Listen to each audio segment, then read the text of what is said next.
How we doing, everybody? This is Let's Be Real with Brad. Today, we're going to be talking about the sixth film in the James Bond series produced by Eon Productions on Her Majesty's Secret Service. Before we start off with this review, hit that like button, subscribe to the channel so you never miss a video. On Her Majesty's Secret Service is a 1969 spy film. It is based on the 1963 novel by Ian Fleming. Following Sean Connery's decision to retire from the role after You Only Live Twice, Eon Productions selected George Lazenby, a model with no prior acting experience, to play the part of James Bond. During the making of the film, Lazenby announced that he would only play the role of Bond once. It is the only Bond film to have been directed by Peter R. Hunt, who had served as a film editor and second unit director on previous films in the series. Hunt, along with producers Albert R. Broccoli and Harry Saltzman, decided to produce a more realistic film that would follow the novel closely. This was a true breath of fresh air for the Bond series because up to this point, the past two Bond films have become very silly and exaggerated with the use of its creative gadgets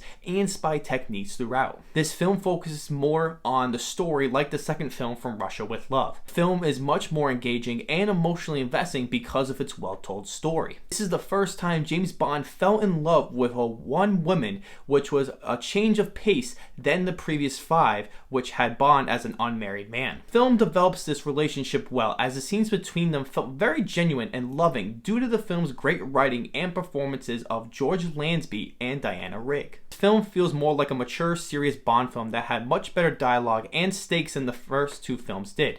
Richard Maibaum, being the sole credited writer of the film, unlike the previous films he had helped write for, knows how to create more stakes for Bond because he must use more of his instincts and tactics rather than gadgets to get him out of certain situations. The script following the novel more closely than the other film adaptations of the eponymous source novels, there are several continuity errors due to the films taking place in different sequences, such as Blofeld not recognizing Bond despite having met him face to face in the previous film You Only Live Twice. To make audiences not forget it was the same James Bond, played by another actor, the producers inserted many references to the previous films, some as in-jokes. These include Bond breaking the fourth wall by stating, "This never happened to the other fellow." This is very aggravating as the viewer because the tone and feel of this film is just like the previous Connery films, with many of the same reoccurring cast members returning.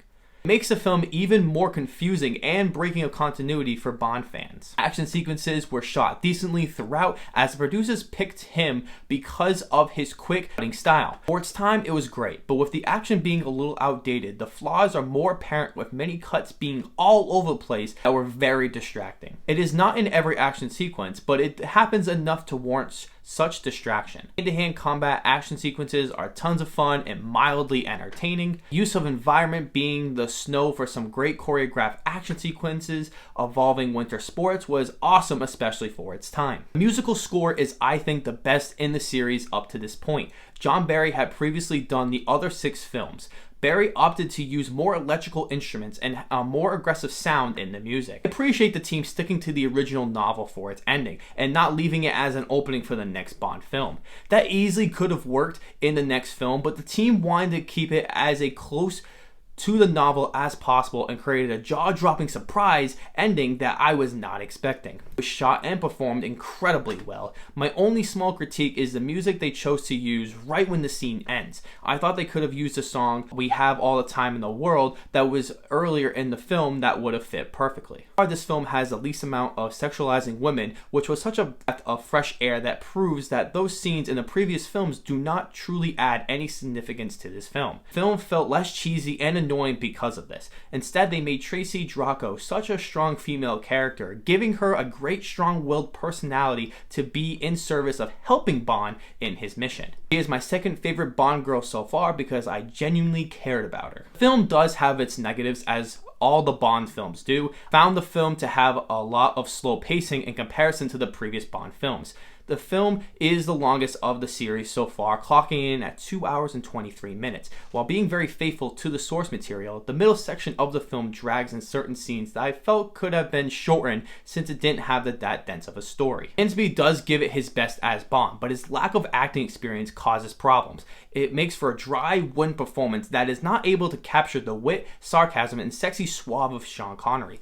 I did not want him to replicate the role, but simply give an emotional and exciting performance that felt lacking throughout. Surprisingly, Lansby is great in the emotional scenes with Diana Riggs. Lansby also does well in the action choreography, which was one of the reasons he was casted in the role. Besides that, it was a major issue to the film that at many times was very distracting. It was for the better that this was Lansby's only performance in the Bond series. Blofield's plan in the film felt much more realistic and not as far-fetched as in the previous film. While feeling very impractical and a little silly, it managed to work and seemed to be a major threat to Bond. My biggest issue with this is that the film never truly clarifies or shows if this plan was successful. Not go any further than that to explain what that means because I would be getting into spoiler territory, but it is very frustrating nonetheless. Overall, this is one of the best Bond films in this series up to this point, with a more grounded and realistic film that is closely adapted to the original novel. It has an exceptional story along with very entertaining action set pieces and a breath of fresh air to the series.